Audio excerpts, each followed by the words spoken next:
Okay, can you guys hear us now? Yeah.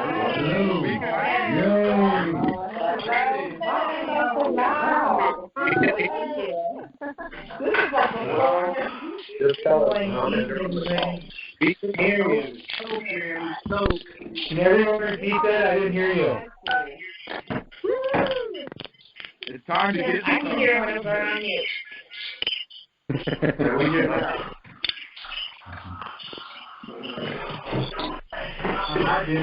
And you tell us how many people are on the call? Yeah, about 121. Gosh, you guys, I'm very sorry about this. I practiced this with someone before I came on. We didn't have these problems. Everyone hit *6 on your phone to mute, please. *6. Everyone hit *6. Hello. Oh.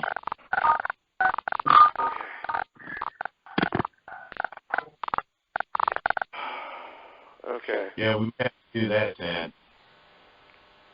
Meeting in paused. Unpaused meeting. Meeting still showing as paused. Okay. Meeting showing as paused. Give me a moment here. Maybe I hit that.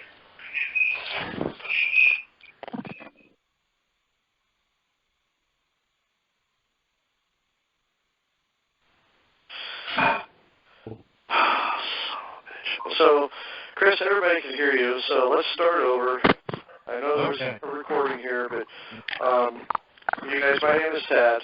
I'm with youhavetheright.com, and this is going to be our new conference series every week. As soon as we figure it out, I got a gal that's volunteering to show me how to do it. I'm going to take her up on her real quick.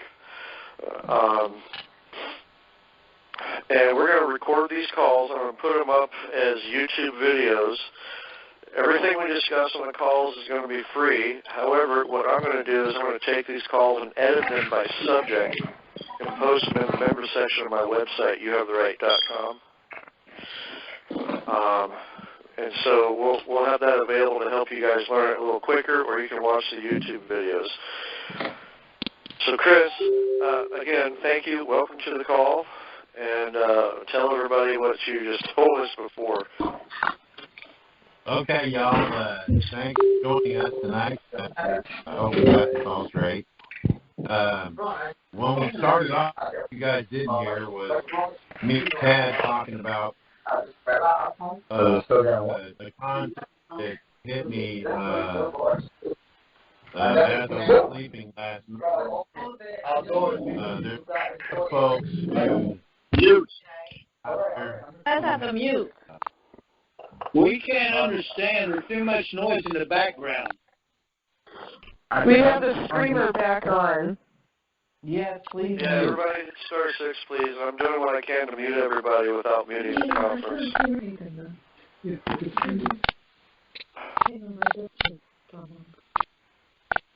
There we go. Go ahead, Chris. All right. Last night I woke up from a sleep, and an issue that I've been hearing a lot of in the last couple of days is the foreclosure. Hey, man, I just got foreclosed 2 weeks ago, and I'm going to get evicted soon. What can you do? How can you help me? And it hit me last night as I slept and woke up. This makes so logical. Now you're breaking up, Chris. You're kind of breaking up. You get that cell phone breakup. Okay, that's me on my.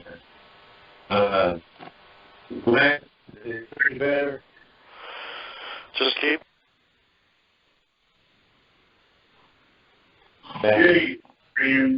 I kind of backed up my corner there for a minute. It may be possible, y'all, to go to your Secretary of State's website and go to UCC1 and put a multi-million-dollar lien on your home.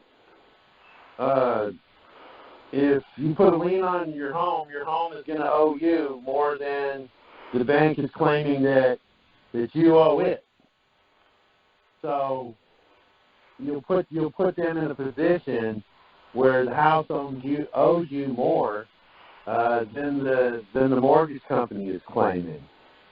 You want to sell the house, mortgage company? Pay me my $1 million.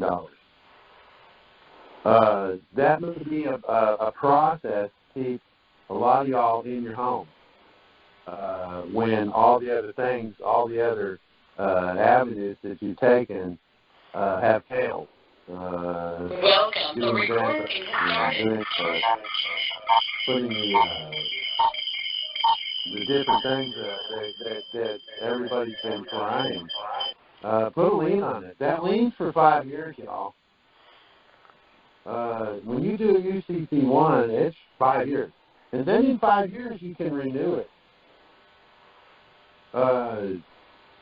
And like Tad was saying, if you remodeled your house and you put money into it, they don't even need to know. You could say just living in the house. I'm charging the house for living in it.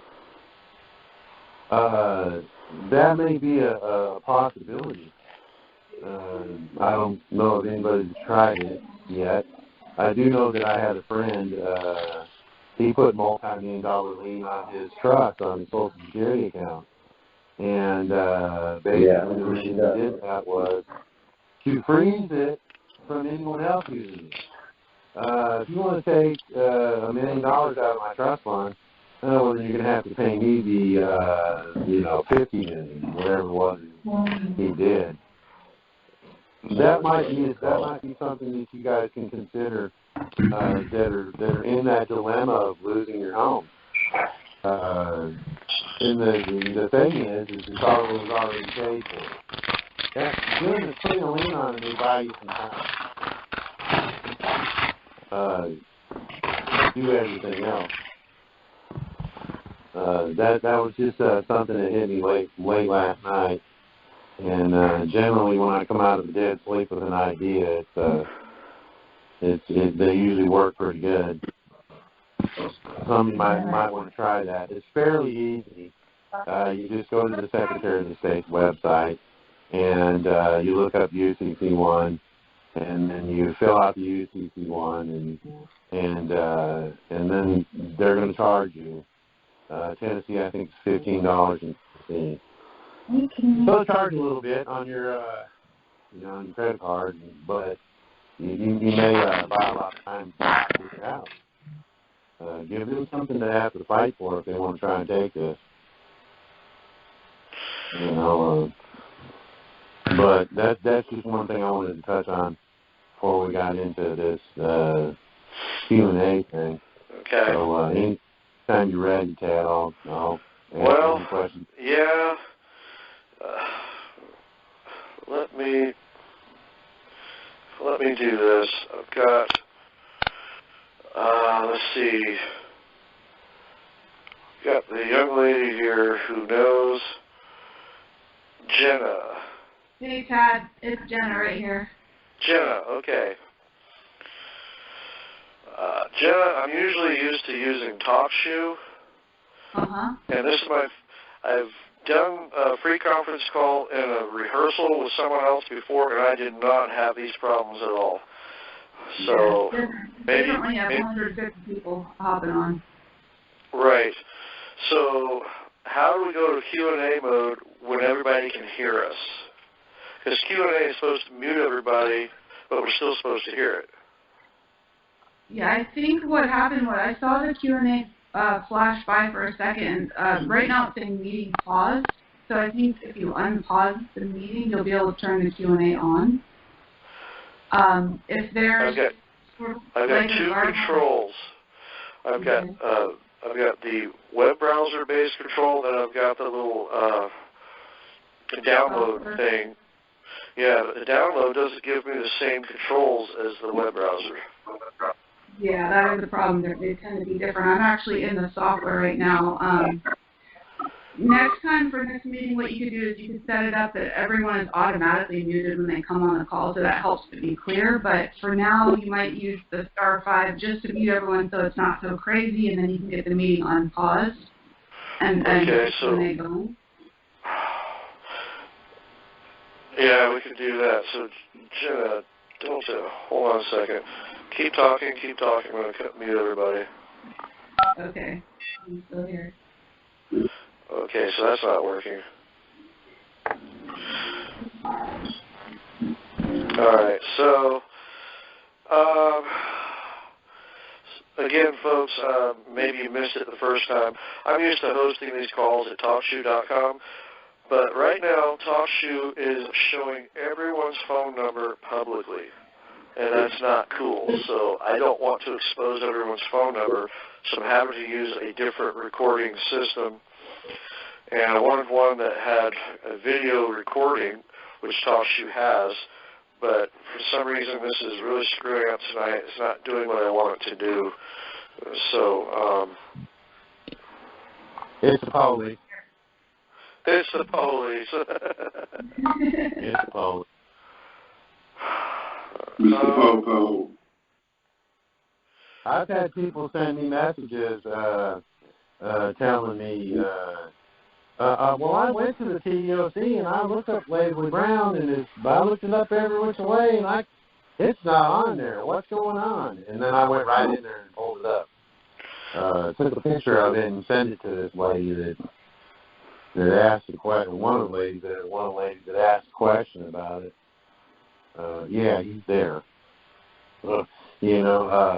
Another that happens a lot too. I get a lot of people. One guy was mad at me, some dude named Brian.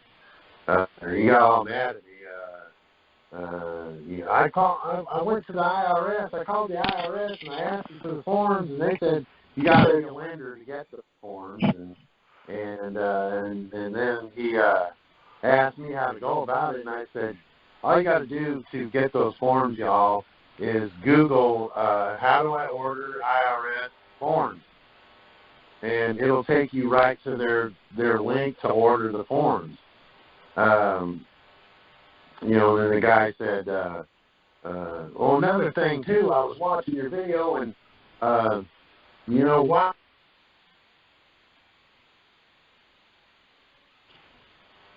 If you got $4 million, why does your credit suck? You went to the dealer and told the dealer that your credit sucked. Well, before I did the lien securities, I did the 1099As to get the vehicle. So, yeah, my credit sucked then.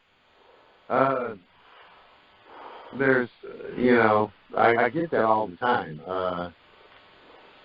People don't think. They open their mouth before they think. And there's quite a few people that do that. I got another 300 emails that I got to go through. So y'all have a little patience. I'm trying to answer all these emails that I can. And right, there you go. But it loads up so quick. I get, if I stop for 6 hours and I'm not, go to town with the wife or whatever, go to Knoxville or whatever, in 6 hours, man, I come back and I've got 150, 200 messages on Messenger and another 250, 300 messages on, the emails. And, I'm trying to stay ahead of all this, and it's hard to do. Last thing I need is somebody on there, mad because they couldn't get their form. I appreciate everybody that they have their problems, and, I wish I had answers for everybody. But a lot of time is spent responding to issues that people are having. So I apologize if it's 2 days before I get to your message. That's why, folks. If you keep your message brief and you put your question or your content right at the beginning, I'm going to see that right away. And I do that a lot of times. I scan over the emails before I even start answering, because some of them are important. I decided today that when I'm looking at emails, if you got an attachment, I'm going to look at it first. The reason I'm going to do that is because a lot of y'all have the conditional acceptances that you need me to look over. A lot of y'all are doing a fantastic job with these conditional acceptances. Quite a few of you all are producing some spectacular documents. It just tickles me, man, to see how many people understand this and where you're going with it. A lot of the stuff has amazed me. I talked to my guy recently about the jab and the mask. He's got it together. It started out as 36-page document. It's 42 now, and it's done. It's templated. There's a template. When you guys see this, your pertinent information will be in red, and the rest of it is going to be in black. You'll be able to take this document and put your name in it, just change the red to black, and put it in the mail. Yeah, this document's really good. I'm really impressed. I'm really impressed at a lot of y'all's writing. Yeah, when I was doing this class before we got locked up, there was a lot of people that were coming to we're doing this in person, and a lot of people were coming to the DAD where I was having the meetings on Sunday, and they weren't doing the work. We mocked up situations where the members in the class could write a conditional acceptance. They weren't doing it. Y'all are, and this is why, because you got situations that are imperative. You got to get this done. You got to get it done right, fast. And I've been really impressed with a lot of the writing. Very little has to be modified by my suggestions. The only real suggestion that I have with the conditional acceptances now is look in the conditions of the template that I've sent out to everybody. Some guys will have Stephen Dwayne, and some guys will have Lee Harrell. Look in the conditions. The conditions that are in there are universal. You can use them for I don't care what your situation is. There's conditions in the conditional acceptance. That's where you're going to get the show me an on-ledger and off-ledger account of the trust and inception. You can do that with any trust, with any conditional acceptance, because they're all about the offers that are made against the Social Security Cessity Trust. A lot of those are in there, and you can use them. I've also read a lot of conditions that folks are writing that are really good conditions that pertain specifically to their issue, but put some more in there, because some of the people have wrote 3 and 4 and 5 conditions that the people that they're writing can actually make. They can actually meet those, and rather easily.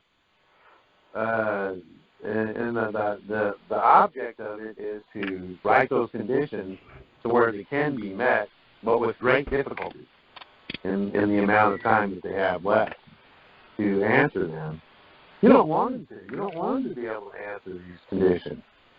That's where you get at. But you do want to make it realistic. Yeah. For the most part, everybody's done a fantastic job. And quite a few people now are really starting to do the 1099As and OIDs and all that stuff. You're always really starting to get control of that. A lot of people are doing it. I don't want to see people mess these up. I don't want you to have to deal. I would rather these things be perfect when they go in, because the more perfect they are, when they've reached that level of perfection, they can't be denied. When they're screwed up on, they can be denied. And so the one bad apple spoils the whole bunch kind of thing. So, but yeah, let's do some questions or something. Well, that's a problem right now, because because this is not, the controls are not acting at all like what I expected, so we're kind of in lecture mode right now. So maybe what we can do is for this week, we can address some of your more frequently asked questions, and then during this next week, I'm going to work with this gal here and really understand how to use this call system, because it is not at all what I rehearsed. Everything is all screwed up. So, Chris, can you hear me okay? Yes, I can hear you. I'm sorry, I muted for a second. Would it be okay if we post our questions in the chat? On Telegram? On Telegram, well... Or how about here in this chat? Yeah, because you have mic control, obviously. Well, the problem is that people are called in and they don't see the chat. So, Jenna, the gal that was just talking. Yeah, that's me. I'm right here. The other gal that broke in that says, well, can we use the chat? If you have a question, go ahead. Yeah, if you have a question, go ahead.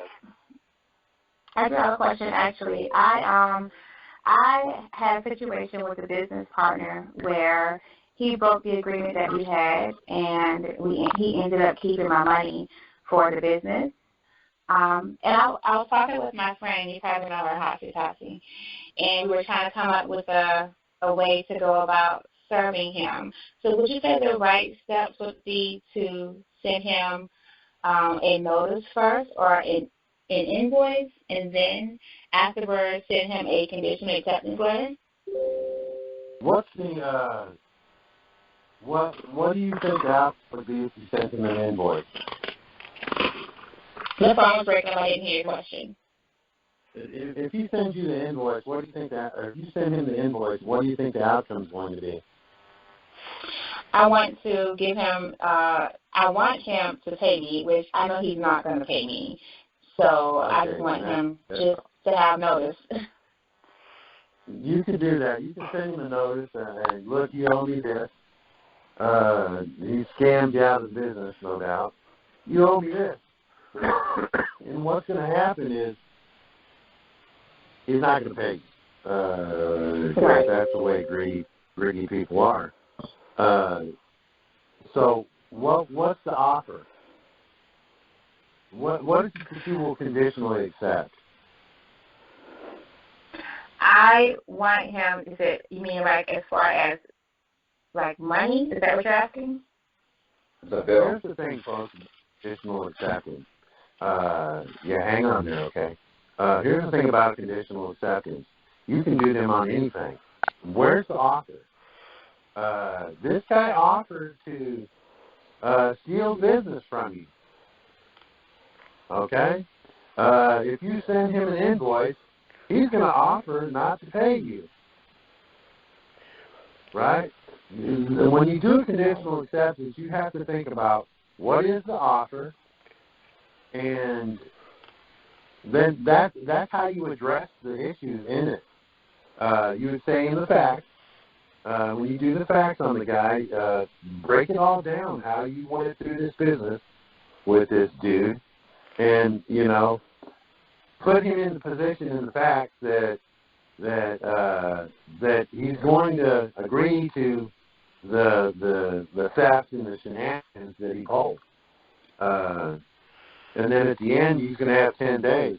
When he doesn't meet those terms in 10 days, then he agrees that he did all that to you.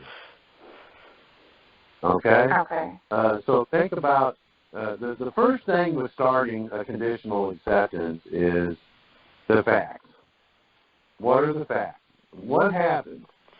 How was this guy malfeasant? The company that was formed is its own person.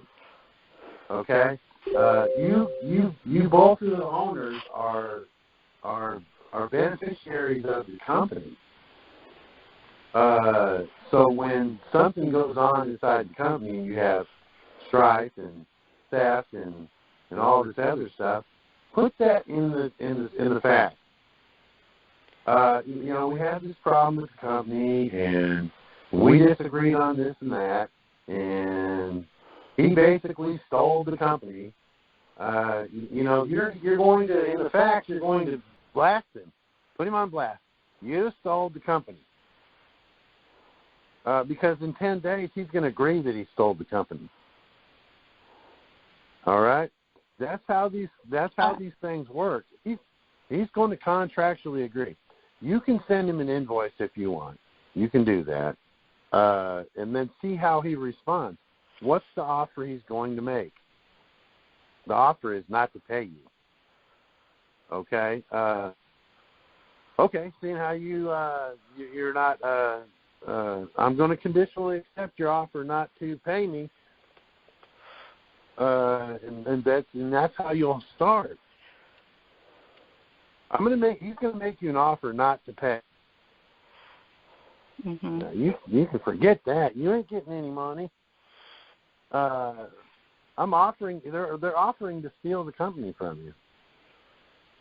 And that's the offer that they make. Not all offers are what you would consider an offer. You can do that, or you can do a conditional acceptance right now. You don't need. They've already made you an offer. Right. And if you know dude's not going to pay you, you're wasting your paper. But you can do that. Hopefully he's not listening. If you send him an offer, he may conditionally accept your offer if he's listening or if he's following your videos. But you can do that. You can set him up that way. You already know he's not going to pay you. Yeah, he's not going to pay. You can send him you can make him the offer to settle by way of the invoice. But you might want to sit back and start writing the conditional acceptance based on what it is you're doing. Got it. I don't know. I definitely appreciate it. I don't know if that helps. Yeah, this is extremely helpful. Thank you so much. I appreciate it. Okay, thank you. Well, you're welcome. Okay, so you guys, even though we're not in question and answer mode right now, if you do have a question, you can hit 941 on your phone, and that'll bring it up on my controls somewhere. There we go. All right. Shane, go ahead. Yes, got a hypothetical for the group. So I have a store down the road that does collectible memorabilia stuff, and there's some things I would really like. If that shop accepts the 1099A and does the process just like Chris suggests, that's exactly the trustee and beneficiary relationship in this transaction. Would that be correct? Yeah. Yeah, folks, you can do this, and a lot of you guys are starting to think about this.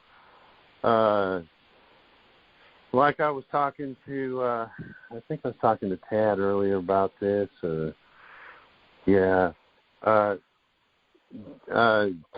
and step back from how do I use this directly to get money, and start to think about how do you use it indirectly to get money. And in your case, in your hypothetical case, you're going to use the 1099A to buy some sports memorabilia, maybe a Michael Jordan autographed shirt or something like that. Well, the beneficiary needs a Michael Jordan shirt, and he needs it signed by MJ because he's a good fan. Then you turn around and you buy it, so the guy gets the money. He does the 1099 OID and the 86 and all that, and then gets the money, and you get the whatever it is you're trying to buy. Think about it. The beneficiary needs this 57 Chevy. Well, now you can use the money from the trust to buy that because everybody needs a car, and then turn around and sell it, right? then you're getting paid indirectly. You're indirectly using it to your advantage. Yes, you can do that. You just don't want to come straight out, and buy stuff right away that you're going to convert right away. You may want to hold on to like you're saying, you may hold on to the memorabilia. Well, in a year from now, I don't need a Michael Jordan autographed shirt. I'm going to give it to the Goodwill. That's a lot of y'all are starting to think in that way. How do you make money using this thing, or how do you get money from it? Well, if you can get a car every year brand new, get a car every year brand new, and then every year get another car, and then sell your 1-year-old car. You put money in your pocket. And I would about bet that you can do the same thing with a home. When you start doing this with a home, I bought this house, and it's a 2-story house, but last year. But this year, I can't go up and down the stairs. My knees are getting bad. So I need a house that's a ranch-style, one-story house. Well, you use the 1099-A to get your new house, and then you sell your old house. Now, with that being said, Chris. Yes, sir. Thank you. Pardon me? Yes, sir. Thank you. The next question would be, so if when you do that 1099-A, the only thing I haven't caught up in all the videos was there's 3 layers to that form. You got A, that goes to the trustee. Then you got B, where does that go? And C, where does that go? Here's what's going to happen. You're going to catch your guy down the road. He's going to act as a trustee. You're going to have to make an arrangement with him. Actually, folks, if you take the 1099-A and put the Social Security number on it, and you hand it to him, as soon as you hand it to him, they are a trustee in your trust. You endorse the back of the copy A. Don't separate it at all. We were cutting up the 3, and they were accepting them just that way. In 2014 and 15, you could take a 1099-A, and the whole thing was perforated. Apparently now they don't want it that way. But look, folks, a lot of people have asked me, if I do this with a dealership, how am I going to know that they got paid?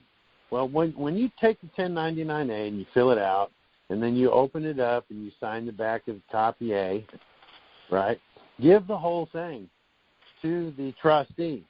The trustee can file that, and that'll all go to the Treasury. The Treasury will remove copy B and send it back to the borrower because it's the borrower's copy.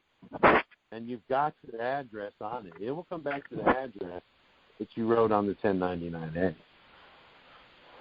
So I would separate any. Fill them all out and void the ones you don't use. If you only, and then a nice little pretty package for one thing,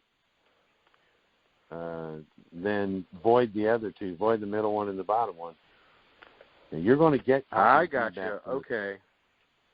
Gotcha. Okay. So even though there's 3 on that page, you fill out 1 for that one time, void out the other 2, endorse the top one. Do you and leave the other 2 blank and that are already voided, and just hand the whole sheet over? Hand the whole thing. Beautiful. The Treasury will send you your copy back, and then copy C will go to the borrower. You know what I'm saying? Copy C is going to go to the Treasury. B will be the only one that will be removed and sent out of the Treasury because the lender gets copy C. Lender gets C, Treasury gets C. So trustee will end up sitting on A and B, and Treasury has C. Would that be a true statement? No, the A will go to the Treasury, and it's because it's monetized. It'll go to the Treasury, and then that'll be the check, basically. or to the Treasury. The borrower, which would be you, if you're buying the memorabilia, they'll send you copy B, and then they'll keep copy C. The filer will file 1099 OID, 1096, and 1040V. They're not going to get anything from the 1099A back. What they're going to get back is a printed check from the Treasury. Perfect. So that's awesome. Thank you so much, Chris. Okay, so you give the 1099A to the vendor, and then the vendor is the one that's supposed to separate them out and send them out, right? No, he don't need to separate anything out. What he'll do is he'll fill out his OID, his 96, and his 40V. He'll do all of that, make copies of them, right? He'll put them on the scanner and make copies, so he has a file there at his whatever. He keeps his own file. And then the rest goes into a package, all of it. They'll go into a packet, and that'll go to the 1111 Constitutional. It'll go there. The Treasury will do the paperwork. They'll put it everywhere that needs to go, and then they'll separate the 1099A. And then they'll put copy B into an envelope and mail it to the lender. Then what they'll do is they'll digitally send the information from Constitutional to Pennsylvania, 1500 Pennsylvania. Okay. And from there they'll send it out to create the check. Okay. Unless the vendor sends them the information of the bank account that they want it deposited into. And that might be a good idea, because I keep hearing that banks are no longer taking large treasury checks because they get reversed. Yeah. Okay. So, yeah, you can do that. You can get a paper check, but if you send them a bank account number, a routing number for a bank, and a bank account number, they'll send it to that bank account. Just like you do when you do your tax. So, if you want a check, they'll send you a check. Okay. They would rather do it electronically, so they send it right to your account. Okay, so I think Jenna has a question. Jenna, are you there? Yeah, I'm here. Thanks for the last answer. This kind of builds on that. I'm just wondering, let's say you want to buy 3 different things from a vendor, and I asked you this on Telegram, so you can skip my question there. But let's say you are at a dealership and you want to pay for maintenance on your car for the next. Yeah, if I'm understanding you right, here's the thing, folks. When you go in there to that dealership and you're going to get you a car, tell them you want everything. Look, man, I want this thing loaded. What does it cost because every dealership does its own little different things that they can add to it. You might go in there with the sticker price of $56,000 and end up paying $85,000 by the time you get done getting all the extras. I want some running board truck, and I need some fog lights. I need a roll bar and some fog lights. And hey, man, I want those better tires. I want those, I want those chrome, or I want those aluminum rims and polished aluminum, and they will load you up. I also want the extended warranty, and I also want the scratch and ding and dent, and throw it all on there. Throw the kitchen sink at this car. You might as well have everything you can get out. I want heated seats, and I want heated seats in the back because I got a dog. I like it. It gets cold. It's a Chihuahua. It gets cold. I need to have some heated seats in the back too. Okay, them guys will grin from ear to ear to load you up with something. Okay. So you sum it all up. Sorry, go ahead. I was just clarifying. So you would total one amount and just put that in one of the three, because there's 3 1099-A forms on a sheet. So you wouldn't need to break it out or itemize it. You could just total it all and put it in one. No, you wouldn't, because see, they're gonna create one bill. They're gonna create one bill with all the extras and everything on it. You're only gonna do one 1099-A. Okay. The reason that when you guys or when we did the lien securities, we put them on. We had $3-4 million. I did anyway. $3-4 million lien securities on one page. I had 4 of them. I had 4 pages like that, and because I could do that, there were 3 different accounts created for 3 different lien securities on one page. We're not going to do that. We're not going to do, I was talking to a guy tonight. He was like, well, once they figure out what we're doing with all this, they're going to they may make it a little more difficult than say we use this form or that form. And so I'm of the mindset to do, he said, well, what are you going to do when they do that? And I shot back an email to him really fast. I said, well, what we do, folks, is when we do the contract with the Treasury after the conditional acceptance, and what we do is we monetize the conditional acceptance, and then we assign it to the Treasury, and then in the contract with the Treasury, what we're going to say is, here's this monetized conditional acceptance, and it's all yours. You figure out how to create the lien securities. You have my power of attorney to create the lien securities by any means that you deem necessary.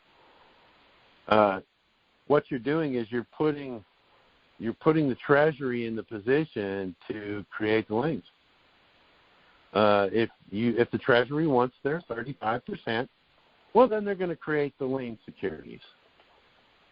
If you give them power of attorney to do that, okay, let's do it, guys. How do we do this? Let's do this. We've seen a lot of these come in this last week. How are we going to do this, guys? Those big brains in the Treasury are going to go, this is how we're going to do it. We won't need to do 1099-As and all that stuff. We won't need to send none of that in there. You guys do it. That's how we were doing it in prison. In prison, we were saying we don't have these tax documents. We don't have access to them. So we have no other way to create these lien securities. So you have my power of attorney to do that. And by doing that, you got 45 days. If you don't hear from the Treasury in 45 days, well, guess what, folks? They've used your power of attorney and they've created the lien securities. Do I need to know how they did it? No, not really. Would I like to? Absolutely. But you don't have to tell me. I gave you my power of attorney to do that. Yellen, I think that's her name, isn't it? Yeah. You guys are going to contract with this Yellen lady. Hey, you figure this out. How do you do these? You got my power of attorney to do it. Get on it. I'll be going to the mailbox in the next 45 days. Start looking for my check. All right, so we got some more people that have their hand raised. All right. Okay, 803 Marlo. Hello? Yes, go ahead. Hi. I have a question. I guess I did one as well, but I used the postal money order. And what I did is I mailed it in to my mortgage company. Mm-hmm. They did receive it. and they said, we wanted to know, where do you want this draft allocated to? I never answered. They just kept calling and calling and calling me.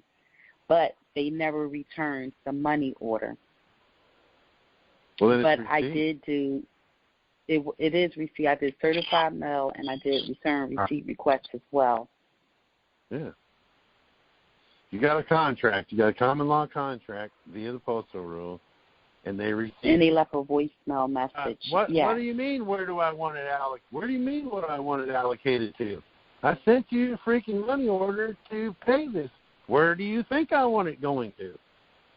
What they were trying to do is they were trying to get you to make a decision. Exactly. When they already had the means and the funds to do it. Right. A lot of times with these 1099As, they're not back. You're sending them to your finance company that did your car. They're not sending them back. They've contractually agreed that they accepted them. That's a done deal. Now, my question is, what I did, though, I waited 30 days because I wasn't sure if they cashed it. So I went to the post office and did the 6401, and they didn't cash it or return it back. So the post office mailed me back my money order. The post office mailed you back your money order? Exactly, because I wanted to know if they cashed my money order. Because I know they received it. They didn't cash it because the post office mailed me back my money order. But they left a message. So you didn't get the money. You didn't get the money order back from the business. You got lender. You got it mailed back to you from the post office. You got it mailed back to you through the post office. Exactly. Okay, so let me ask you, the money order, was it for the full amount that they were asking, or did you do something? Did you do that money order method you saw on YouTube? I don't know if it came from YouTube, but it was someone gave it to me. Gave me the steps. Okay, so was the money order for the full amount that they were asking? It was half the payment amount. Okay, so they refused it. The law says that they have to discharge the debt by the amount that was refused. So now you got half of it done. You send it back to them one more time, another money order, just the way you did it, and then when they refuse it again and come after you, you got a claim. That's right. The second time. But how will I know? Yeah. Well, I have to go to the post office again. How would I know if they refused it? Because they're just calling me on the phone. And I didn't want to talk to them. Certified mail return receipt. Correct. I did do that. But I have to wait. When you do the PS at the post office, you have to wait up to 30 days to get the receipt back, stating that if they received it or if they cashed it. It takes up to 30 days. It's not going to matter whether they cashed it or not. What you're doing is you sent the payment in. They have the option now to accept the payment and accept the money. If they don't accept the money, there is no debt. Okay. Do you get where I'm coming at? Yeah. If I tell you, kind of think about it this way. If I owe you $500 and I say here's $500, there's the $500 I owe you. If you take the $500 and you give it right back to me, guess what? I don't owe you $500 anymore. Right. That's what's happening. What you need to do, what I would do if I were you, is I would do that money order again. This time, write it up in the letter that you're sending it to them, and that put the postal rule in the body of the letter. And then send it to them certified. You are paying these people, and they are contractual. You can even put it in the letter by signing for this certified mail. You've contractually agreed to accept it. Mm-hmm. Make a copy of it, have it notarized, right? Make the letter, have it notarized, make a copy of it. You're going to send them this thing, and it doesn't matter if they pull it out and say, we're not accepting this or not, because they already have. Right. Like these dealerships that are accepting these 1099As. Oh, well, we can't take that. Well, you already did. What do you mean you can't? If I hand you the 1099A and you take it into your hand, you've accepted it. Exactly. There is no handing it back. And by doing it by the certified mail, putting it in a letter, putting the definition of the postal rule in the body of the letter, and saying, look, you've accepted this by signing for it. Right. Don't try and send this back to the post office because you've already accepted it. Right. By doing that and having evidence of that, if they try to come after you for the debt, there is no debt. Exactly. This is, well, in my opinion, this is how these foreclosure hearings ought to go. You go in there with that 1099A in your hand and say, look, I would like to pay for this right now. I would like to settle this debt right now. How much is it? Look over there at the mortgage company's lawyer. How much is this debt? Are you guys ready to accept the payment today in full? Oh, well, yeah, sure, we'll take it, lawyer fees and all. Fill out, have the 1099A ready. Have it signed on the back. All you got to do is put the numbers in it. Carry it over and hand it to them. Well, we can't accept that. What do you mean? You just did, and you did it in front of the judge.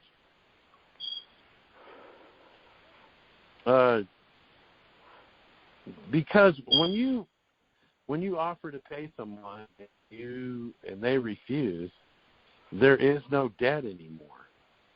Right. It's a done deal.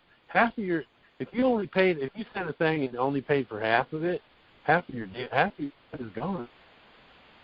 Yeah. That's what Tad said. Send the other half back. UCC 3-603, and it's also codified in your state somewhere. It basically says that, I'm kind of paraphrasing, those in charge to enforce an instrument, if refused, are obligated to discharge the debt by the amount that was refused. So if you owe them $100 and you paid them $50 with a money order and they refuse it, and they say we don't take money orders, now you only owe them the other $50. But you're going to have to fight for it because obviously they don't know the law. You got to teach it to them. Okay. Yeah. And what was you that could actually put that. You could find that and actually put that into the letter too. Look, y'all, these letters that you guys could be sending out. If you what I'm suggesting to put in, and put your own stuff in it. Remember, it's a contract, and they're going to agree to it. The minute they say the minute that it says that it's not a valid contract, well, then neither is some of the contract. Oh, you're breaking up, Chris. I was saying that. There you go. I was saying that if a judge tries to say that it isn't a contract, if you do the letter and you send a certified mail, and the judge tries to say, well, this isn't a contract, well, then neither is the contract you send out when you send summonses. Right. They are not going to want to go there with that argument. You know what I'm saying? Right. They're not going to want to go there with that argument. As soon as you start to argue the conditional acceptance in the court and how that you serve this judge that you're standing in front of with a conditional acceptance, if he tries to say it's not a contract, well, then neither is the contract they're using when they send summonses by certified mail. Right. In our case, we had conditional acceptances that proved that we had contracts. Every one of the 26 witnesses, they never had a contract with us. Every one of them committed perjury. One of them is now a United States representative. He was the mayor of Knoxville. He was the mayor of Knoxville. His name is Tim Burchett. Tim Burchett.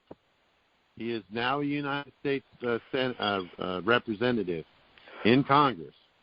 I put a $12 million lien on him, and he sat right up there on the stand and said he had no contract with me. The conditional acceptance is a contract, and the judge would not allow these lawyers to bring the conditional acceptance into our case. You bring those in here, and I will have you disbarred. No. Because those are not genuine contracts. That was her argument. They were not lawful contracts. And they were. And the minute that they would have argued that they were contracts, or if they tried to say, these aren't legitimate contracts, these aren't lawful contracts, well, then neither are their summonses. Right. They will not argue that. Because the minute they do, they're going to have to start serving everyone by hand. All right, so we do have a lot of other people with their hand raised. Go ahead. Affidavit tender payment as well. All right, so Marla, does that answer your question? Yes. All right, thank you. Have a blessed night. Let's see. They have their hand raised. See, with TalkShoe, I can lower somebody's hand, but with this one, I can't. Okay, Albany, New York, 518 area code. When your phone unmutes, it's your turn. Hi, can you hear me okay? Yes, go ahead. Thank you for doing this, Chris, and for you also. I don't know your name, but it sounds like... Tad, T-A-D. What is it? Tad, thanks, Tad. T-A-D. Okay, so I have a pretty complicated situation, and I'm so grateful, again, for your time. What I'm trying to do is help someone who is in a situation where started out with a CPS case. They've lost everything, offspring, home, cars, license, career, family, you name it. And I'm trying to figure out how to maybe use this conditional acceptance to help them, either with a conditional acceptance to CPS and the other parent and then bring it to court, or if there's a way to go into court maybe and have the judge who's a trustee restore everything, being that this person would be the beneficiary. Is there any part of this that you might be able to help give some guidance on? Oh, yeah, a bunch of it, y'all. Here goes the CPS. When they take your children, they've stole your chattel property. Okay? So what was the offer made? The offer made was to steal my offspring. You stole my offspring. If I was God, I would be sending lightning bolts down on every CPS worker that ever walked. Yeah. Because they are stealing your progeny, and they're trafficking them. 9 times out of 10, they're in worse shape being in foster care than with the parents that may be neglecting them. Look, at the offer being made is you stole my child. You stole my child. And what you're doing is you're taking that child and you're taking their trust that I was the one that created. I am the grantor of that trust that you are now acting as a fiduciary in. And what you're doing is, when they take a child in the state of Tennessee and they put him in foster care, $73,000 is what they're going to rape from the trust to take care of that child. They're only going to pay the foster parent $1,100 a month to take care of that child. Then they're going to give them food stamps and medical care. That's all coming from their trust. Okay? So the money that's spent to keep these kids in foster care, $1,100 a month, that's not even $13,000 a year. Okay? So where's the other $60,000 going? to the state. That's what they're doing. You can write a conditional acceptance up, charging everyone involved, the CPS workers, the judge, anybody that touched this thing, the foster parents, if you could find out who the foster parents are. You can put them right in there, too. Serve everybody. You're not going to be able to go to a judge and do a conditional acceptance on a judge and make him return the property. Why? Because that judge is going to have to recuse. What you're going to do is you're going to put everyone involved in there with a bias. Every one of them's a bias. To do anything less than give your children back would be a bias. That's where this is all at. Go after them. I hate CPS. I do. I swear a curse down on every one of them. For sure. They are they're evil. If I may say, CPS is the gateway to child trafficking. Oh, absolutely. Yeah. Absolutely. If I might interject. My mother-in-law passed away a couple of years ago. She come from a very poor family. There was 5 girls and 4 boys, and her daddy was a moonshiner and stayed drunk all the time, and her mama was a loose, let me say a loose woman, and so the kids starved, and they came in and they took all the children up. They busted them up. They went to 4 or 5 different groups, and my mother-in-law was placed in a home with her younger sister and younger brother, and she was abused. She lost hearing in one of her ears because the man that had her hit her in the ear with a tobacco stick, blew her eardrum out. So look, man, I know that these kids are in worse shape. I mean, when they were with their parents, they might have been starving, but at least they weren't being sexually abused and beaten like they were. And that's more often what happens than not. So is there a way to compel a judge to give them back? Well, the only thing that they can do is give them back. When you do this, the only thing they can do, if you do a conditional acceptance, okay, and you get everybody involved, the parents are going to have to do this, by the way. You can't. You might lead them to it, help them write it and everything.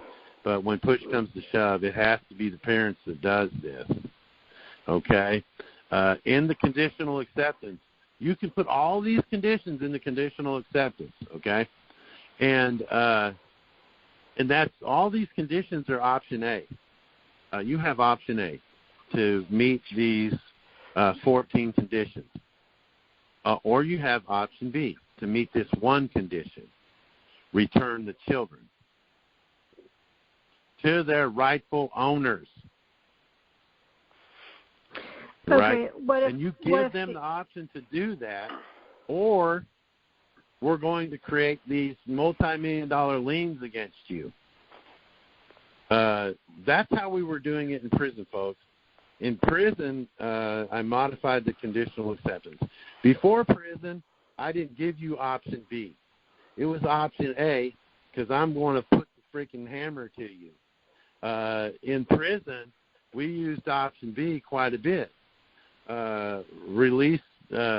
Drop the drug charges on this person, and drop the option B. Move this prisoner to a flatland prison. He had a flatland AVO and couldn't walk up and down all the steps and stuff like they had at the prison I was at.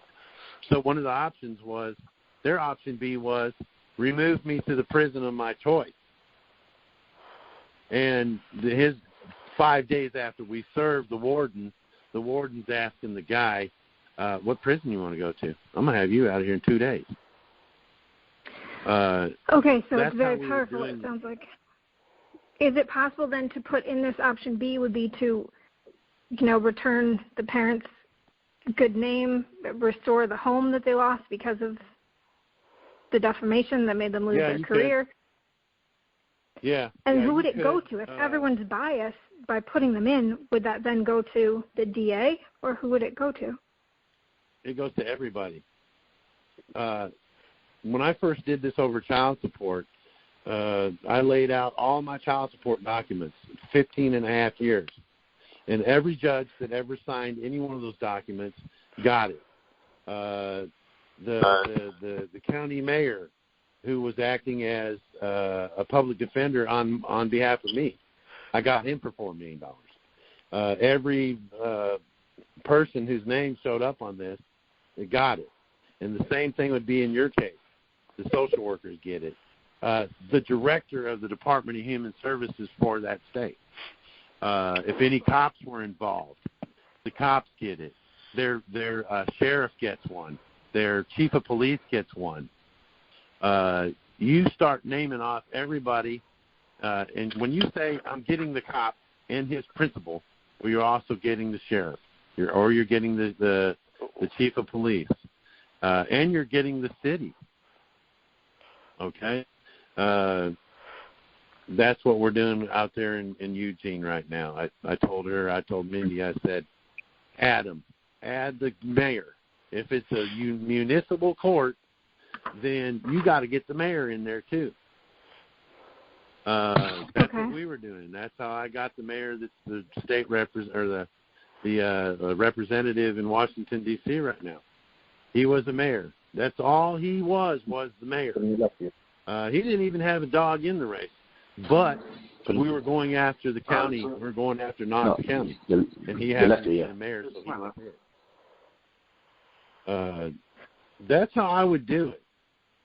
Okay, thank you. Who then would be responsible for returning everything, returning the child, returning the home? Because if the child comes back, there's still no home to raise the child in, and the parents have nothing. You're going to get the state. You're going to get the state ultimately stole the children. If you're getting the state workers, then you're getting the state. Would that go to the Attorney General? Who's responsible for the state? It would be the governor. The governor. Okay, thank you. Yeah, if you're going to get if the state, if it says the state versus so and so, well, who's the state? There's the state is the principal. Well, who's in charge of the principal? The governor. The only one you won't get is the Attorney General of the state. That's the last person you guys want to get in a conditional acceptance. And why is that? Because you're going to serve him a conditional acceptance, and he is going to witness your contract. That was the reason why they couldn't bring our conditional acceptance into the case. Because the minute they brought our conditional acceptance into the case, we would have subpoenaed the Attorney General of the United States and the Attorney General of Tennessee to come in and witness on our behalf the contract. That's why you add them. You don't want to mess with the Attorney Generals. Okay, thank you. I guess the biggest question is how do we compel these bad actors to do the right thing and to actually return everything? That would be option B. Return the children. Buy me a house that's equivalent to the one that I lost. The state can return all that stuff. Maybe not the exact same house, but something of the same value. Right, it doesn't matter. Now it's just a place to live with the child. I don't think it matters where it is or what it is, really. Yeah. I would give me back the children and get out of the state. Yeah. New York, hey, look, y'all. New York is a crappy state to live in. Illinois is a crappy state to live in. Those West Coast states, crappy states. Can I also put in there a certain amount of money so that the family can live? Well, that's the thing. You're going to not to try to get rich, but just. Well, that's what it's about. You stole my kids, and you're going to freaking pay. And I'm going to get your attention by paying. The first time I did this, I told my friend, I said, look, I don't really want the money like I want the right rule. What do you mean you don't want the money? Yes, y'all. Right, you want exactly. The money. If for nothing more than try this again. I want these cops to think next time they pull somebody over. Is this guy one of those guys that does those conditional acceptance things? You're going to think twice about it. Uh-oh, we're losing you. I'm in this house and take these people's kids from them. Are they going to be some of those parents that freaking do this conditional acceptance thing and make it completely impossible for me to sell my house or buy a car? One of the ladies that 12 of us did $12 million liens against one clerk of court in Loudoun County. Her and her husband was a rich lawyer, and they divorced. They had $1 million home, $1 million plus home. They still owed over $400,000 on it. Well, she got the house, but couldn't make the payment. She tried to sell the house with $144 million worth of liens on her, and couldn't. That's where this hurts, folks. These pricks out here that are stealing children, stealing money, incarcerating folks to make money, they're going to keep doing their shenanigans until we start getting in their pocket. And it's hard for you to protect your. If I'm standing in front of you, beating you with both hands, and Tad's behind you, getting into your billfold, right? It's going to be easy to beat you because you're going to have one hand on your wallet and the other hand trying to block some blows. That's how we have to do these people with these things. We need to gang up on them and teach them. Okay, so Chris, does that would you answer be your willing question? It does. Thank you. I have a lot more, but I know there's other people, so I'll wrap it up with this. Chris, do you have the template that you did? I know in one of your videos you mentioned you did a conditional acceptance for custody and child support. There might be laws that I can pull this situation out of that template. It wasn't custody. It wasn't custody. It's just a child support issue. Okay. If you need it, send me the message and email asking me, or messenger. I don't know how soon I can get to it, but send me the message that you talked to me on Thursday night on the conference call, and you need the conditional acceptance for child support. I've started sharing that just recently, y'all, to let people see what one looks like doesn't necessarily have to do with traffic laws. It's one of the first ones that I wrote. Okay, thank you. That'd be really helpful. So in this one, what I would wrap everything in together: child support, the loss of a home, custody, CPS, stealing a child, and Absolutely. So it would be okay. So everything all in one with all the facts. Yeah, work on it with the parent, and when you think you got one written, send it to me and I'll review it. Thanks, Chris. That's really helpful. Let's do one that's super, super clean so we can use it for all CPS. Yeah. Yeah, absolutely. I'm happy to participate in that. All right, thank you again so much. I sure do appreciate you. All right, good sister. Have a blessed evening. Okay, so Muhammad 773. Area code 773. Well, let's see here. Okay, well, I'm trying to unmute him. For some reason, his phone is not unmutable. Mohammed, hit *6 on your phone, please. See if you can unmute yourself.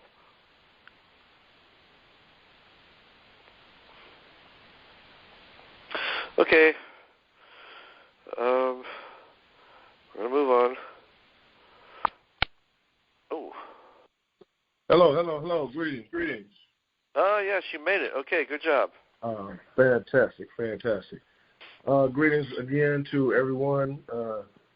Senor Hauser, especially, we thank you for your sacrifice that you're making to support us ignorant ones. My question is regarding is this Mohammed? Sir, yes, sir. Yes, sir. Assalamu alaikum, my brother. Wa alaikum salam wa rahmatullahi ta'ala wa barakatuh. It's a pleasure to be here again with you, sir. What we got going on is regarding these mortgages, or not only mortgages, credit, bank applications, everything. We know that this paperwork is loaded with fraud and the stealing of the rights of the beneficiaries and things of that nature. So what we are doing, and I wanted to send you this conditional acceptance, what we're doing is usually when we are confronted with mortgage issues, we would write the qualified written request for information and the notice of demand for the CEO to respond to all of these indiscrepancies in the contract. And then we would go through all these long processes to try to, slam the brakes on the mortgage. But what we're doing is demanding, we're saying basically based on the paperwork that you shared, we're saying that, we accept the offer of PennyMac loan servicing or whomever based on the condition that they do present the evidence that they are acting in good faith and with clean hands through rebutting these counterclaims and giving us the qualified written request, because we have reason to believe and do believe that we have been defrauded in the contract, something to that nature. So we're telling them that we need this information if we are to consider the original offers as being valid. And so we give them 10 days to perform or to rebut our claims. And if they don't, then we're just going to assume that their silence is insufficient and they're acquiescing to the contract. We did just like you laid it out for us. We got the postal acceptance rules in there and the whole thing. And then we're just letting them know, because you refuse to honor this presentment, then it shows your incompetence to honor our rights as the beneficiaries, and thus we become the power of attorney, and in so doing will extend that power of attorney to the Treasury, so with the security liens and so forth and so on. So I just wanted to get your feedback on that, because we're also extending that same line of reasoning to these other pretender lenders and predator creditors like Navy Federal and Capital One and and the like. So I just wanted to get your feedback on that, sir. That sounds really good. The only thing I'd probably suggest is get rid of the power of attorney talk until you get ready to put that in the contract with the Treasury. The power of attorney is acting as if you're someone else, even if it's yourself. That would probably be the only language I'd try to remove from that document. One thing that's very important, folks, and probably a lot of people could win, is to go in and demand that they prove that it was their money that they lent you. Can you prove that it was your money that was lent to me?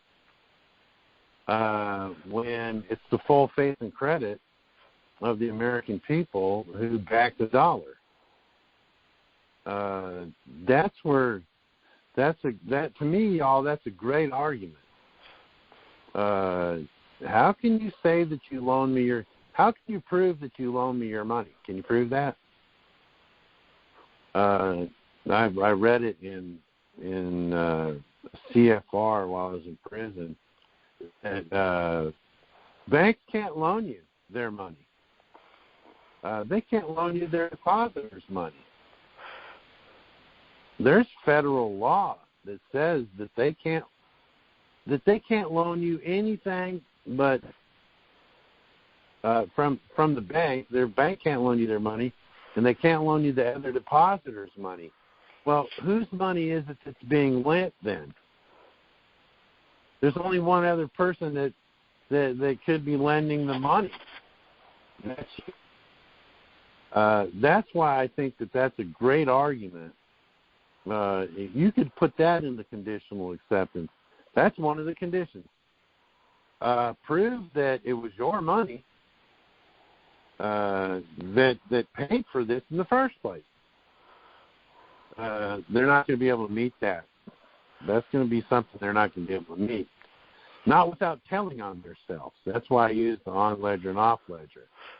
And maybe even add a negative averment. Show that you did not use the full faith and credit of the United States by way of the Social Security Substitute Trust. Yeah, absolutely. We can win at this, folks. We can win at this. There's enough people now getting into this to the point where, you know, we're getting close, man. We're getting close. By the end of the weekend, there'll be 500,000 views. A lot of people are tuning into this and all over the place. We've had 177 people, or 170 people online with us tonight. It's changing, but that's the highest number I've seen. If we keep doing it, and I don't screw it up, we'll have a lot more. We'll grease the wheels a little bit better, and this will get better and better as we go. Yes. All right. So, Muhammad, does that answer your question? Sir, yes, sir. Without doubt or contradiction, sir. Thank you, sir. Thank you. Yeah, you did. You guys did great, man. A lot of you guys are writing some fantastic documents, man. I've been like way impressed with a lot of the stuff I read. I actually enjoy reading a lot of y'all's documents. Okay, so we got somebody else. Appleton, Wisconsin, 920 area code. I believe you hit *6. If you would, hit *6 again to unmute so I can call on you.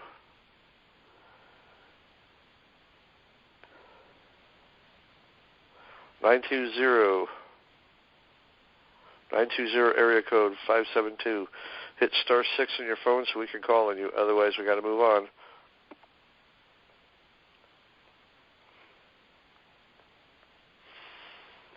Okay. There we go.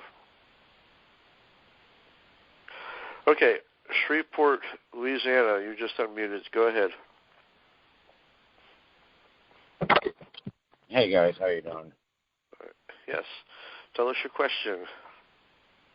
I'm dealing also with a child support situation, and it's a pretty nasty one.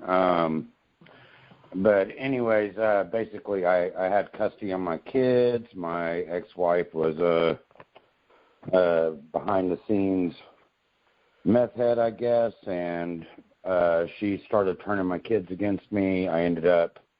There was years of battling, and then, you know, they turn your kids against you, and it just kind of breaks you. And I ended up going to prison for 11 months in Texas. I was an engineer and just lost a six-figure income, lost everything, ended up, you know. And anyways, so, and I owed a lot of money in child support, but I never went through the AG. I always paid directly. I never wanted to contract with them. I didn't want anything to do with them. Why?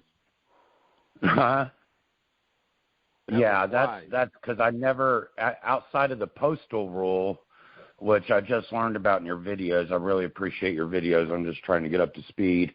They never. I kind of went off the radar. I ended up living in Port Aransas for 4 years, and I came up to Louisiana to, you know, with the work in the family businesses, serve my family. I live on family land. I don't own anything, you know. And my ex-wife abandoned my son up here some years back. My middle child got married and moved up here. My oldest child's in rehab. She did what was called parental alienation syndrome. It's awful. Just did nothing but defame their father. She had, my daughters were both raped by her boyfriend, and she told them their daddy was okay with it. And so we're trying to get the cops involved on that because I just learned about that a few months ago. My daughter has filed an affidavit with back in Texas with the Attorney General. I mean, not the Attorney General, District Attorney, and for the Sheriff of Llano County. Yeah. And what happened is last year my mom committed suicide behind all the COVID stuff, and she had life insurance policies. Do what? I said that. No, that's too bad. It's heavy, and she did it because of all the, I was an engineer. I built my own 300,000 square foot home. My dad died. I built my mom a house on my land behind it, and we gave it all up so I could have custody of my kids. I spent everything on lawyers.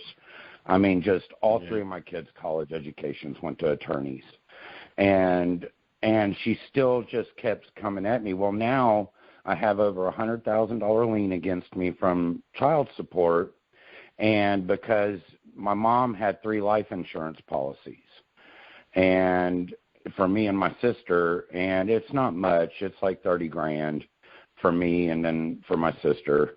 But the Attorney General put a lien on it. This agent with the attorney, and I have his surety bond number. So I immediately contested the lien. And did a counterclaim, and I screwed it all up. Missed dates. I was just kind of panicked. I turned around and did a notice of fault, but I did put in the conditions for $1 million each per agent, per case for extortion, all that good stuff.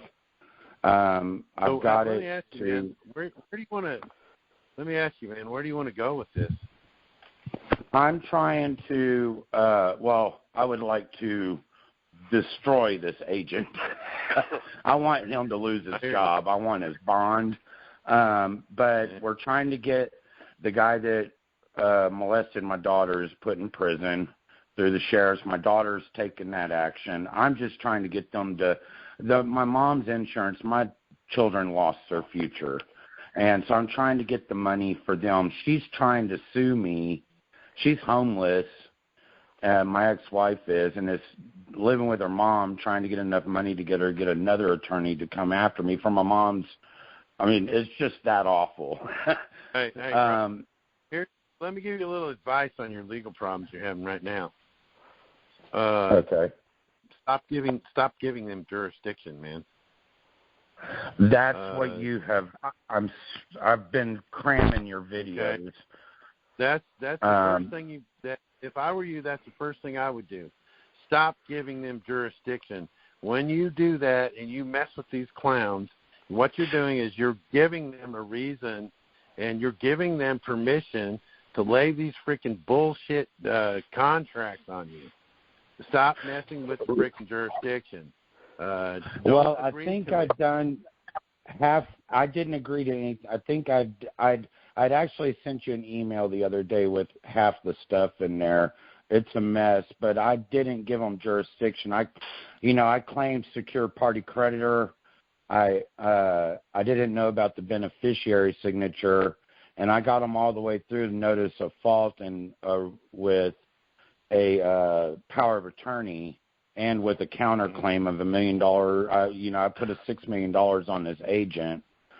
I've sent today actually to the AG and to the district court FOIA request for all their bond information, including the Attorney General, the county clerk, the judge, any contracts for the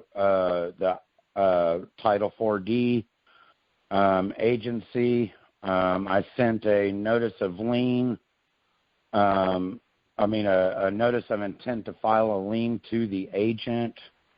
And so that's where I did a messy job. I screwed up dates and everything. But I know where I just the way I look at it is who the hell are these people? I'm a grown man. You know, I cannot. It's a nightmare. So I'm just trying to figure out a way to correct myself, and I don't want to give them jurisdiction. I don't think they deserve jurisdiction. I don't. You know, I've read over this past weekend. I've read the treaties. I've read the 1666 C to K whatever V that the trust comes from. I've read all kinds of history. I'm just overwhelmed. And thank you for taking my question. Chris? Uh-oh. Chris? Okay. Maybe I overwhelmed Chris. Back. Hold on.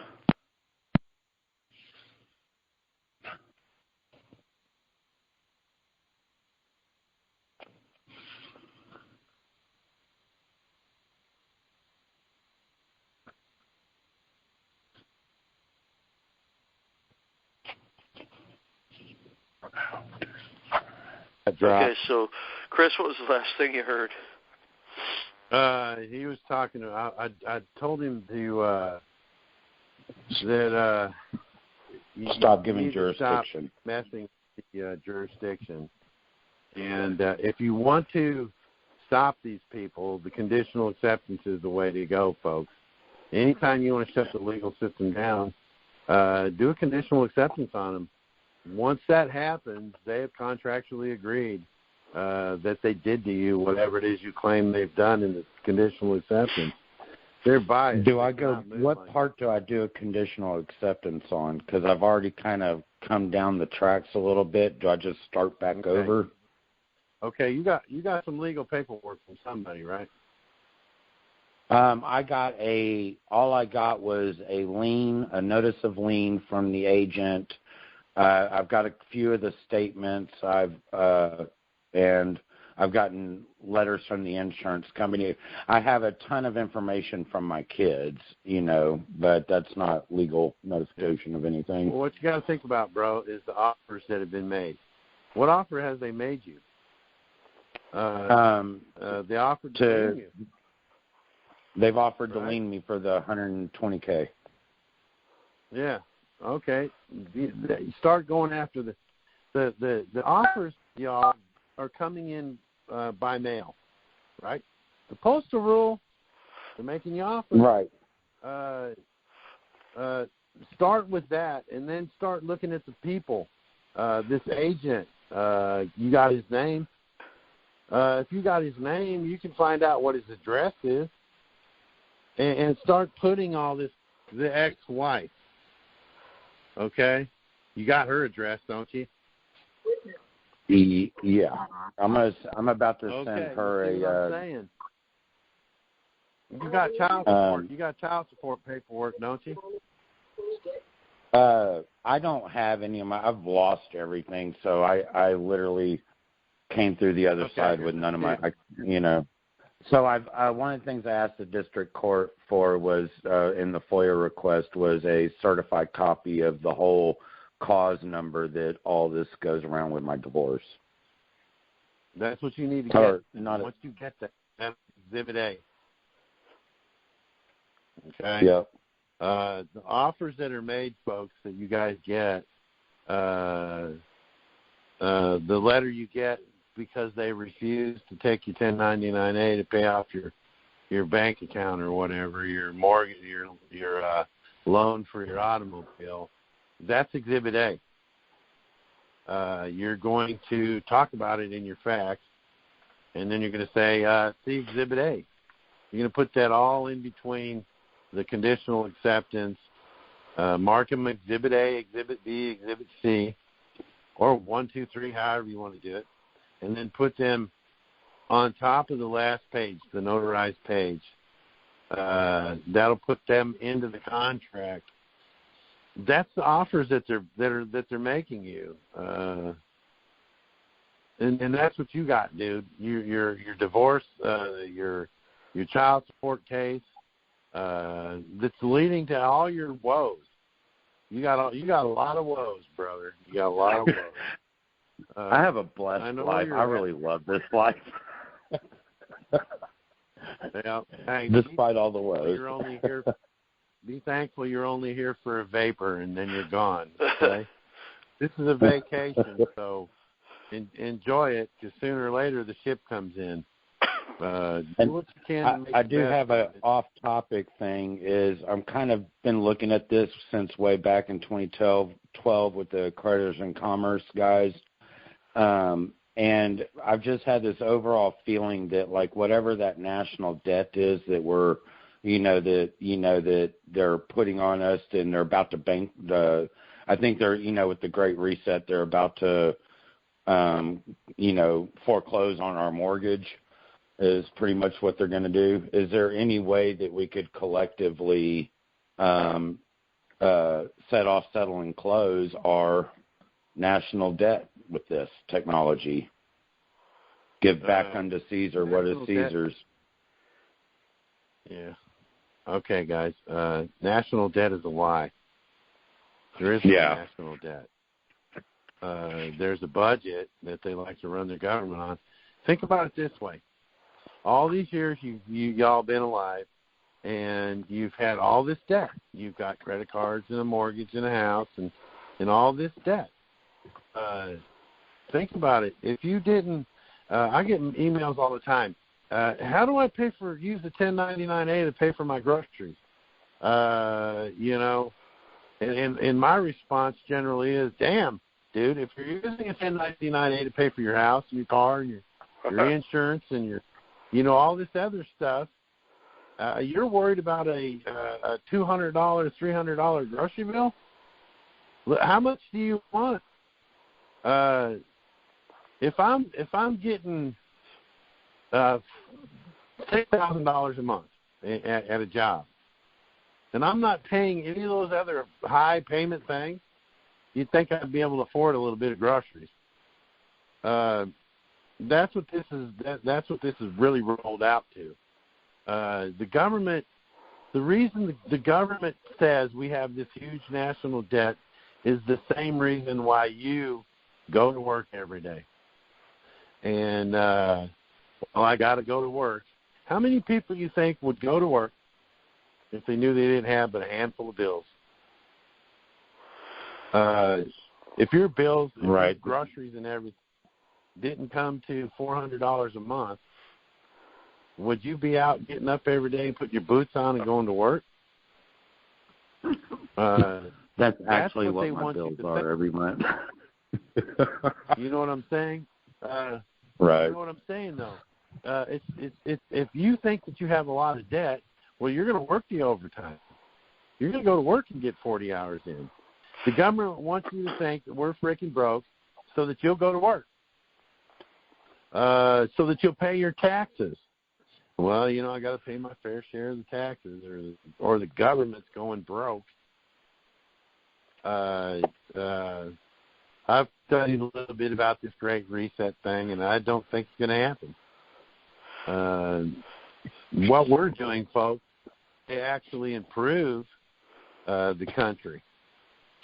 Oh yeah. If we're doing stuff and making the government rich by what we're doing, as long as they're making us rich, we're going to spend the money.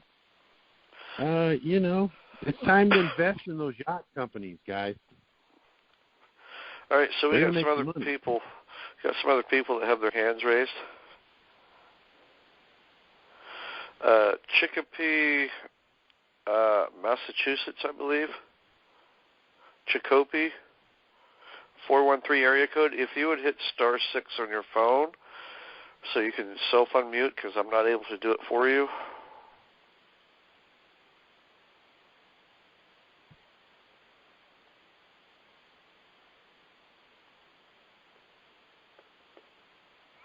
All right, was that 413-557? Yes. Okay. Go ahead. Yes. All right. Yeah, this is Ron. I wanted to ask, once we have this, once we have the conditional acceptance and we send it off, and whoever it is you send it to does not respond, let's say, for example, this mortgage company, what's the next step? I'm not sure if I'm supposed to go file UCC after that. I'm not sure how I actually assign it to the Treasury to collect. Can I get some input on what the steps would be? Yeah, absolutely, man. Here's the thing, folks. The postal rule. Okay, here's the answer to your question. The postal rule. It doesn't matter if they respond. It's a done deal as soon as you put that conditional acceptance in post. It doesn't matter if you don't get the green card back. It doesn't matter if you get one back and it's not signed. It doesn't matter. That's a done deal the minute you put it out. Right. One of the ladies that didn't return or didn't sign, but actually the whole conditional acceptance came back. She got it anyway. She was a child support referee.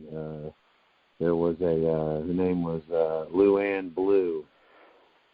There was a couple came in there over child support. They had a child. Its name was Messiah. Well, she disagreed with that and changed the boy's name to James on their divorce or on their child support paperwork. Yeah, she got in a big bunch of trouble and got fired over that. But I sent it to her, and she rejected it. I still did the UCC and still put the $4 million on her in the contract with the Treasury, and the Treasury agreed that they got her. This conditional acceptance came back unsigned, and I kept the copy. I still got it unsealed, unopened. It's still sealed up, and the Treasury agreed.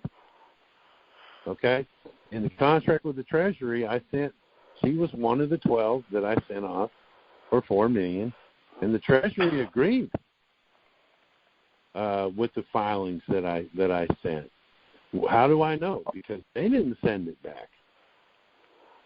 That's how this contract with the Treasury is going to work. Okay, so where I'm stuck, I appreciate that. Where I'm stuck at is I know they're not going to respond, so I'm just unclear on how to go ahead and file the lien security. Yeah. Okay. We're about to get. That's what I'm working on this week. All right. To explain all that. The meat and potatoes. They already have responded. Even by not responding, they've responded. Okay. They've already agreed to the contract. Are the 10 days up? No. So the 10 days aren't up. Well, they've got the end of 10 days to respond. Yeah, I sent you the final for my mother's mortgage situation. So I was just waiting for thumbs up. Do you see everything looks good there? Then I'll fire it off. So you haven't sent them out yet. You haven't sent them out yet. Right. You're just asking what happens if they don't. Yeah. Okay. Right. Because I know they're not going to. As soon as you mail it, they're agreeing to it. Okay. As soon as you mail it, and whether they send it back or not, they've agreed to it. When those 10 days are up, they've already agreed to it. As far as the lien securities and stuff are concerned, keep watching, keep your notifications on the channel, because in the next 7 to 10 days, I'm going to drop all the videos that are going to pertain to the conditional acceptance, how to comprehend what's in it and how to work it up, and I'm also going to show you all how to do the assignment documents, and I'm going to show you all how to do the contracts. And I'm trying to get all these videos wrapped up, like I said, in a week to 10 days. So yeah, keep watching. It'll be, and then we'll do. And then we're also going to work. Yeah, you're welcome, bro.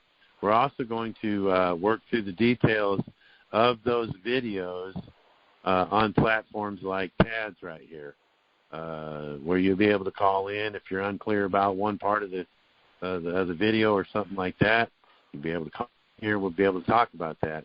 I appreciate that stuff from y'all, because if I got 5 of you all asking me the same question, then that's my bad. That's where I failed to make things a little clearer. And that's what we'll do over the next, week to 10 days. I'll get these videos out, and then for the rest of the month, we're going to hash out all the fine details of it. Because I want you guys to know how to do this.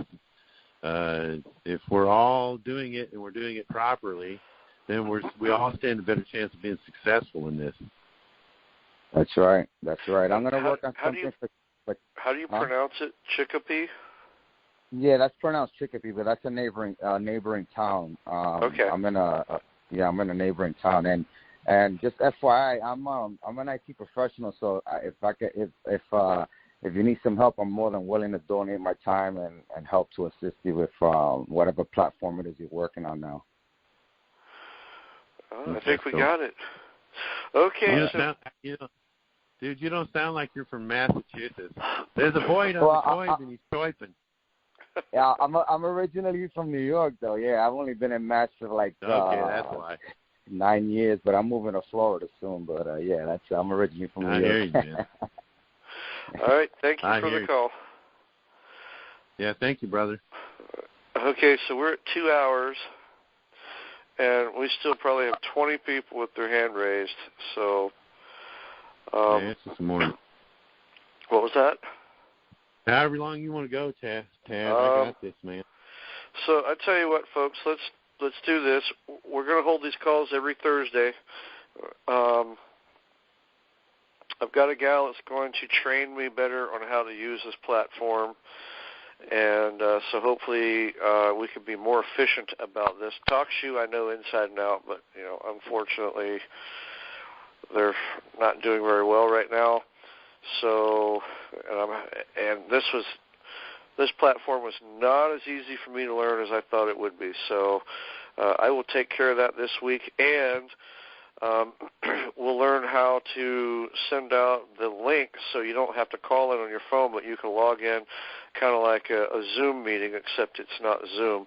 It's free conference call. Zoom goes through Beijing, and I don't really want to be a part of that. So.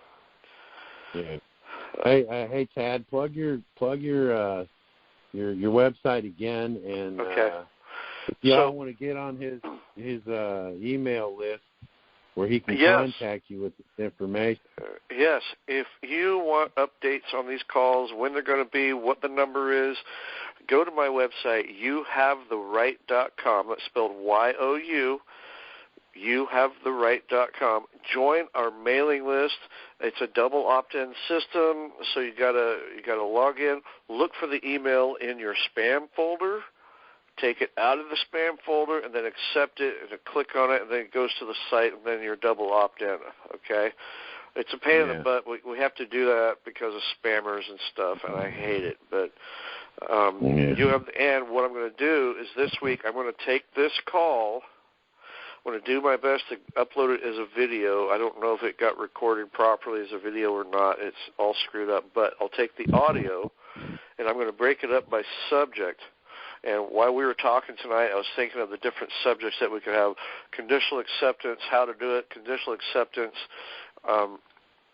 student cases. Conditional acceptance, how to write it.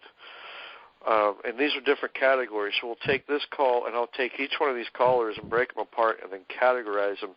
So it'll be a lot quicker for you guys. So if we have student cases, children's services case. And so you can learn, like the people that talked about that tonight, and see what we had to say about that and how to enforce it and all that. So that's a service that I offer that I think is worth quite a bit. That's a great idea, Ted. Yes. Next week, what we can do is, if y'all want to, we can discuss the videos that I'll put out. Within a week, I'm going to have the conditional acceptance videos out. There we go. There's only going to be about 4 or 5 of them. So if y'all want to get and watch those this week, next Thursday when we roll around here again, get your questions ready, and And maybe I can have Tad cut me off when I get to rambling too much. I am a rambling man. Well, yeah, maybe we could do a little bit of training to make it a little more concise. So, not because you ramble, but because there's so many people that have questions that maybe we can make each answer and each story a little more brief and concise. Yeah, that would be great. So, for those of you, again, you guys, I'm sorry for how this started, and for those of you that still have questions, I'm very sorry that we didn't get to you. I really am. So, next week, and we'll see if we can do better next time. So, Chris, thank you very much. I appreciate it. YouHaveTheRight.com. Y'all. Okay.